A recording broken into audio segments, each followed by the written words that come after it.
wild turn of events, because normally you have some sort of a inclination things are going to happen in this business. Normally there's writing on the wall and some, there's no really surprises, but this I was a little bit caught off guard. Tuesday night was when it all went down, and from the time of about 6:30 p.m. when everything was just like kind of trucking along, see what was happening, and then about 8:15, your entire setup of what you are doing with your career changed. You were at my house. I was at your house. You're like, I gotta go outside, make a call. No, I was receiving a call. Yeah. You gotta make a call. Yeah, gotta answer this call. But the first call was like business as usual. Couple good runs last couple of weeks. Let's keep this thing going. Hoorah, go team. Couple hours later, and you've been traded. There are at the deadline. Right at the deadline. The wire came through right in the nick of time. So for me, I'm a big T-chart kind of fella. When I do major life decisions, particularly with my career, it comes down to a T-chart. Pros, cons. Write it out. I don't see very many cons of this situation, to be honest with you, because even though the 7 car in our team has had a great month, we're on side before I stuck it in the fence. Got some assistance getting stuck in the fence. At Bristol, we were going to go for another top 10 day, which would have been 3 top 10s in the last month. To get in with another process, new people who are excited to have you over there and think their cars are just as good as the one I'm driving, to integrate with that system, to get in the Ford camp, get with the feel how the simulator and how that correlates to reality. I think there are a lot of positives to be able to jump in a car that you're going to be able to work towards the future with 7 races to go and just knock the new off of it. Before we get into Bristol, you mentioned about just all the little knickknacks and how you carry yourself through it, because this has been a fairly large life change, career change, and in the moment, it feels really big. So I made a little list of 4 things that I've realized through this process. Number 1, it's no mystery that this year has been like just a struggle with self-doubt and getting down and being in a mental rut with the yips or slump, whatever you want to call it, right? We've had speed. We haven't been able to finish races. We've had laid several eggs and have it run worth of The yips. You made me think of Ted Lasso. Don't say it. Don't say it. Yips. But I've put in a lot of work, and you feel like you're told you're not good enough. Team wants to make a change, and you feel as low as you ever felt in your life.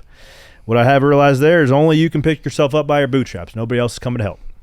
You have people in your small circle that can reaffirm you and can help you out, but there's nobody up there that's going to get you out of the rut. Only you can do it. Number 2, nothing is as good as it seems, or nothing's as bad as it seems.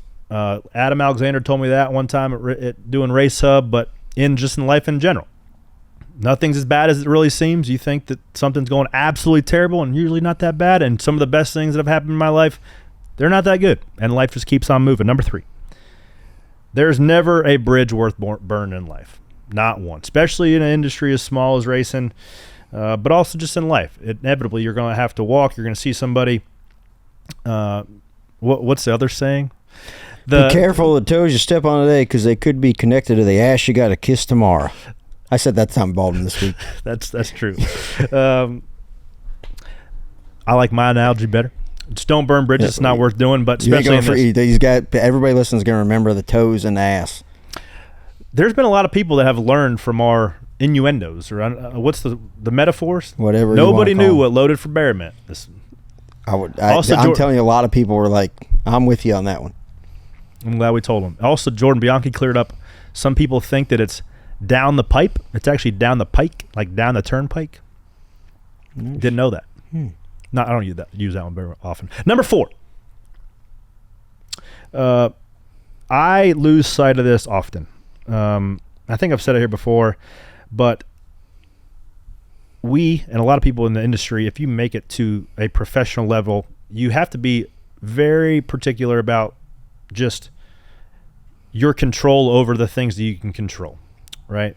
Because a lot of Some people even had OCD over it, but we are very particular, and we focus on the things that we can control, and we continue to progress our life to get to the level that we are compensated to be a professional at doing any individual craft, whether it's me driving race cars, you changing tires, or the guys behind the scenes doing this show. It takes a lot of work to continue to re-evolve yourself, but I forget often that the Lord closes doors and opens doors, and he wants the very best for your life. Not just because I can only do and put together things in my life for just good. Like I can bend and manipulate and have conversations and leverage relationships to have just a good situation. But the Lord, whether it's driving a race car, if he wants me there or not, he will open the door because he wants the very best for my life, for my family, to be able for me to have a platform to have, whether it's have the show, he can shut the door on this anytime he wants to.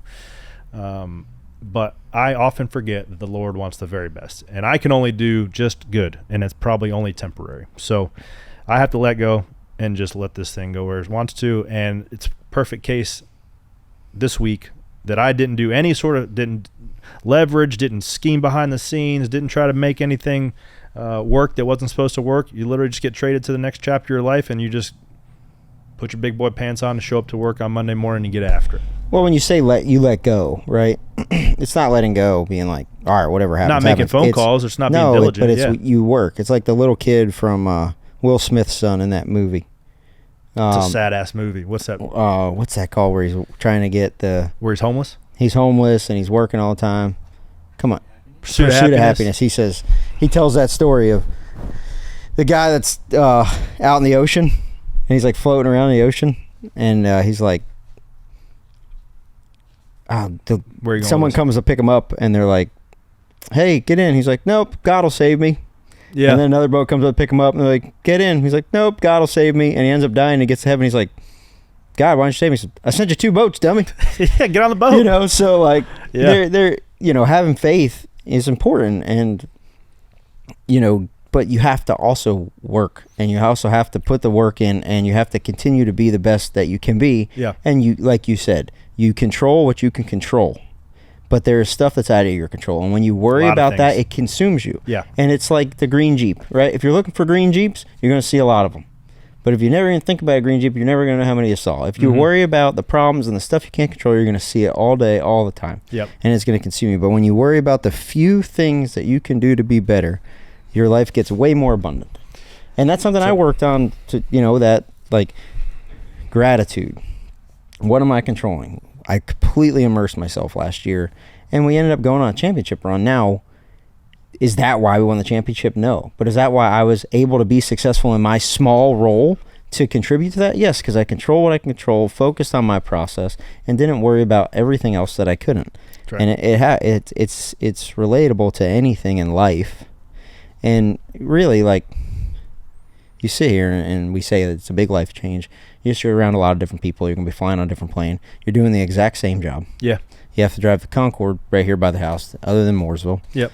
And it's like 1,000% first world problems. So, for sure. It's going to be, as much as we want to make it like, oh, man, I got fired. It's pretty sweet driving cup cars. It's a good deal. There's a lot of people driving street stocks around the world that love to be in your situation. For sure. So I'm pumped for you. I think it's a nice reset. Professionally, you get more input, fresh breath of air for everybody involved. Move on. Finish the last 7 races of the year and try to get Rick Ware. So all that being said, news came out Saturday morning. An hour later, you were putting your suit on for one last dance with the 7 team, and I wanted to make sure that I did those guys a good job, and it started off well.